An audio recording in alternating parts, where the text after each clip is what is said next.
ناظرین، آج صبح ایک بڑی اندھوناک اور افسوسناک خبر کا سامنا کرنا پڑا۔ ہمارے دوست اور بزرگ سینیٹر مشاہد اللہ خان کا انتقال ہو گیا۔ یہ خبر ان کے بیٹے نے اپنے ٹویٹر اکاؤنٹ سے ٹویٹ کی اور ان کے اکاؤنٹ سے بھی ٹویٹ کی گئی تھی۔ مشاہد اللہ خان بہت ساری خوبیوں کے مالک تھے اور ان کا نقصان بہت بڑا نقصان ہے۔ مسلم لیگ نون کے لیے یہ بہت بڑا نقصان ہے، پارلیمانی روایات کے لیے یہ بہت بڑا نقصان ہے اور یہ نقصان جمہوریت کے لیے بہت بڑا ہے۔ مجھے فخر حاصل ہے کہ میری ان سے کافی زیادہ سلام دعا تھی، ملاقاتیں بھی نہیں اور ٹیلی فون پہ تو اکثر بات ہوتی تھی۔ ان میں کچھ بڑے کمال کی خوبیاں تھیں۔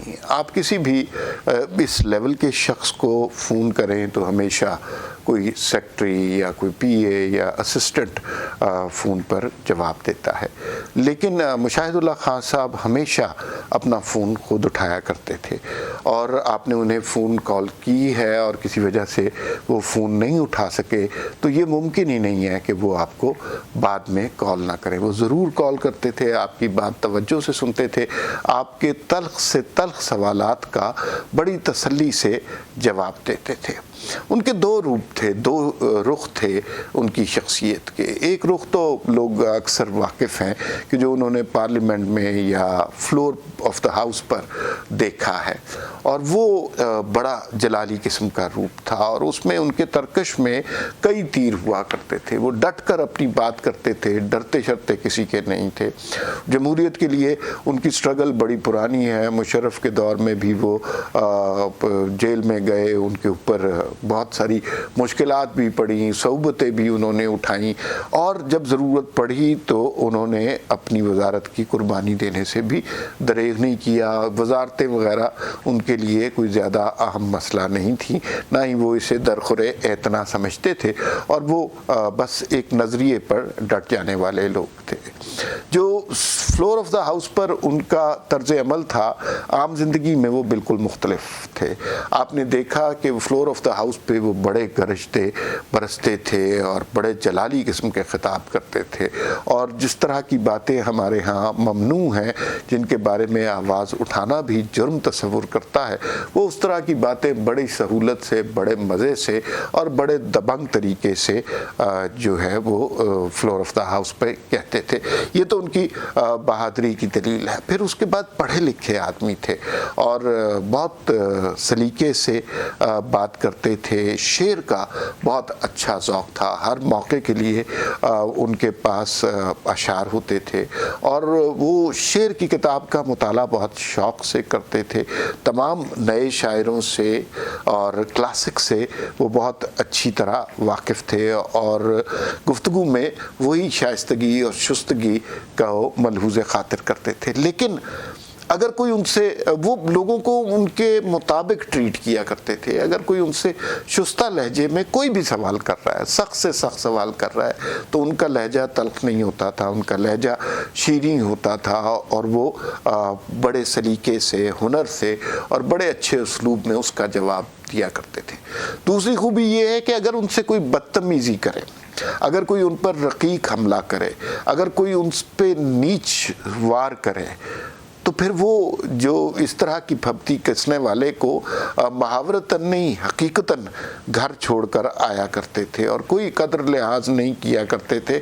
اور ہم نے بہت دفعہ دیکھا ہے، فلور آف دا ہاؤس پہ بھی یہ دیکھا ہے کہ اگر کسی وزیر نے بہت بدتمیزی کی ہے اور کوئی گھٹیا بات کی ہے تو وہ اس سے زیادہ گھٹیا بات کرنے پر بھی قادر تھے، اس لیے کہ وہ سمجھتے تھے کہ گھٹیا لوگوں کو گھٹیا طریقے سے جواب دیا جا سکتا ہے، اور اس کام میں وہ بڑے ماہر تھے۔ تو وہ برداشت نہیں کرتے تھے کہ کسی قسم کی نیچ بات کو، اور لوگوں کو ان کے معیار کے مطابق جواب دیتے تھے۔ یہ ان کا ایک آفیشیل قسم کا روپ تھا جو ہم نے فلور آف دا ہاؤس پہ بہت دفعہ دیکھا۔ ایک ان کی زندگی کا نجی رویہ بھی تھا لوگوں کے ساتھ۔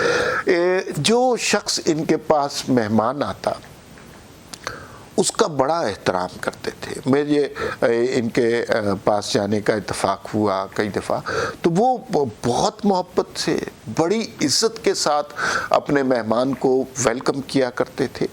گفتگو میں اگر سیاسی گفتگو نہیں ہو رہی تو گفتگو میں زیادہ تر وہ بات کیا کرتے تھے شاعری کی, کتابوں کی, نئی کتابوں کا ذکر انہیں بڑا خوش آتا تھا اور وہ نئی کتابوں کے بارے میں اور لٹریچر کے بارے میں بہت خوبی سے گفتگو کرتے تھے. اس طرح کی گفتگو میں یا اس طرح کی محفلوں میں ان کے لہجے میں بڑی ملاحت ہوتی تھی اور وہ آپ کو یوں لگتا تھا کہ وہ ایک انٹلیکچوئل کی طرح بات کر رہے ہیں. میری جو کالموں کی کتاب آئی اور آپ اس کتاب کا نام ہے, اس میں میں نے دعوت دی. ظاہر ہے میری بڑی خواہش تھی کہ مشاہد اللہ خان صاحب اس کتاب کے بارے میں کچھ کہیں اور سٹیج پر تشریف لائیں, تو ان کی بڑی سخت مصروفیات تھیں اور انہوں نے ایک طرح سے معذرت کی. انہوں نے کہا کہ میں بہت مصروف ہوں گا اور میں شاید نہ پہنچ سکوں, تو آپ میرے پہ تکیہ نہ کیجیے گا اور لوگوں کو بلا لیجیے گا. میں نے کہا جی بالکل درست ہے. اور جب وہ تقریب ہو رہی تھی مجھے پتا تھا کہ ادھر شاید کوئی اجلاس چل رہا تھا, تو وہ اس اجلاس میں شریک تھے, تو ظاہر ہے ان کے پاس کتاب کی رونمائی کے لیے آنے کا وقت نہیں بچا تھا. لیکن جب وہ ہم تقریب سمیٹ رہے تھے, اسپیکر اسٹیج پر آ چکے تھے, اپنی اپنی بات کر رہے تھے, تو اسی دوران اچانک میں نے دیکھا دروازے سے مشاہد اللہ خان آ گئے اور جم کر بیٹھ گئے, اور جو الفاظ انہوں نے کہے وہ کوئی پڑھا لکھا انٹلیکچوئل ہی کہہ سکتا ہے, اور جس طرح وہ گفتگو کی ہے وہ میرے لیے بڑے اعزاز کی بات ہے. اور بنیادی طور پر وہ بیسکلی چیزوں کے نتیجے پہ بڑی جلدی پہنچ جاتے تھے. انہیں پتا تھا کہ کوئی لکھاری جو لکھ رہا ہے اس کے بین السطور مقاصد کیا ہیں اور وہ کیا چاہ رہا ہے, کیا اس کی تمنا ہے, کیا اس کی آرزو ہے. تو وہ بہت خوبصورت انہوں نے گفتگو کی اس تقریب میں, اور میرے لیے وہ بہت یادگار لمحہ تھا. دوسری بات یہ ہے کہ میں نے ایک اور روپ دیکھا مشاہد اللہ خان صاحب کا. وہ یہ ہے کہ آپ گفتگو کر رہے ہیں, سیاسی بات ہو رہی ہے, اس میں وہ اپنا پوائنٹ آف ویو دے رہے ہیں, اپنی جماعت کا پوائنٹ آف ویو دے رہے ہیں, لیکن جب ذکر آتا تھا نواز شریف کا, یقین مانیے مشاہد اللہ خان بالکل بدل جاتے تھے. یعنی وہ اگر آرام سے بیٹھے ہوئے ہیں تو ایک دم سیدھے ہو کر بیٹھ جاتے تھے, اور پھر نواز شریف کے ذکر کے ساتھ ہی ان کی آنکھوں میں ایک خاص قسم کی چمک آ جاتی تھی. ان کا لہجہ, ان کا انداز اور آواز کا زیر و بم بدل جاتا تھا. پھر وہ بڑے قصے سناتے تھے کہ نواز شریف صاحب سے ان کی کتنی پرانی یاد اللہ ہے, کتنی دوستی ہے, اور وہ بڑے احترام سے اور مخلصانہ طریقے سے نواز شریف کا ذکر کرتے تھے. یہی معاملہ مریم نواز کے حوالے سے بھی تھا. جب وہ مریم نواز کا ذکر کرتے تھے تو ایک طرف تو ان کے لہجے میں پدرانہ سی شفقت در آتی تھی, دوسرا وہ جو ہے تسلیم کرتے تھے کہ نواز شریف کے بعد اگر پارٹی میں کوئی بڑا کراؤڈ پلر ہے تو وہ مریم نواز ہے, اور بڑی شفقت سے محبت سے مریم نواز کا وہ ذکر کرتے تھے.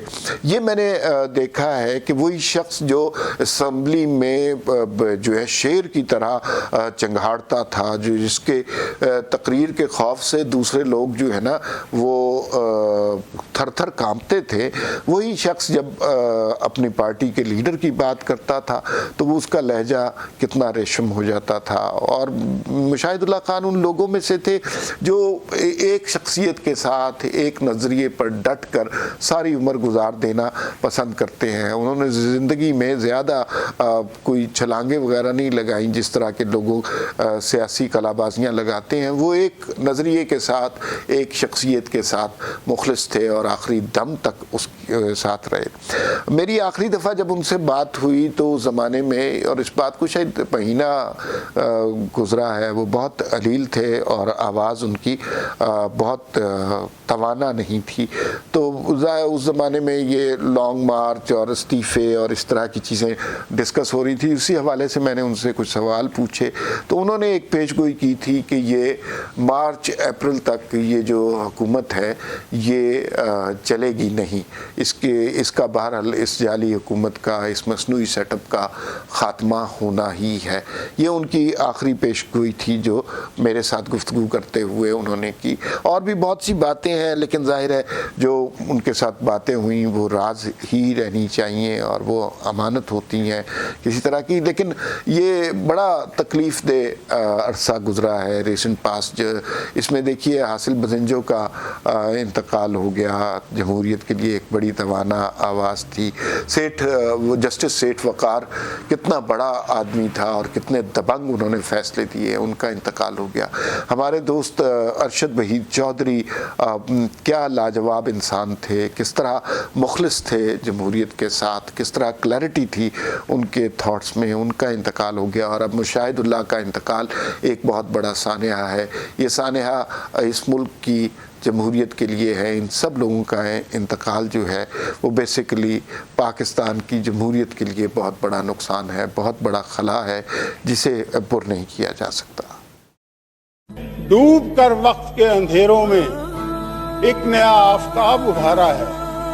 ہم نے اپنے لہو کے چھینٹوں سے رنگ شام و سحر نکھارا ہے اور خاک و خس میں گھری فضاؤں کو رنگ و بو کا پتا دیا ہم نے. کائنات ایک دشت ویرا تھی، گل بدامہ بنا دیا. آپ ہم سے بات کرتے ہیں. تھے ہمیں جان جس تمدن کی، اس تمدن نے ڈس لیا ہم. گمان یہ تھا فقط انسان فروخت ہوتے ہیں، تیرے جہاں میں تو یزداں فروخت ہوتے ہیں. اور سراہیوں سے حسین گردنیں بھی بکتی ہیں، لبوں کے رس بھی میری جہاں فروخت ہوتے ہیں. اور یہ ارتقا کا زمانہ ہے، اس زمانے میں نصیب عصمت و اسیاں فروخت ہوتے ہیں. اور وہ جس مرمر و صحبا سے جن کی ساخت ہوئی، بڑی جگہ بہت ارزاں فروخت ہوتے ہیں. اور خزاں کا وہم مٹا دو کہ اب تو کثرت سے سدا بہار گلستاں فروخت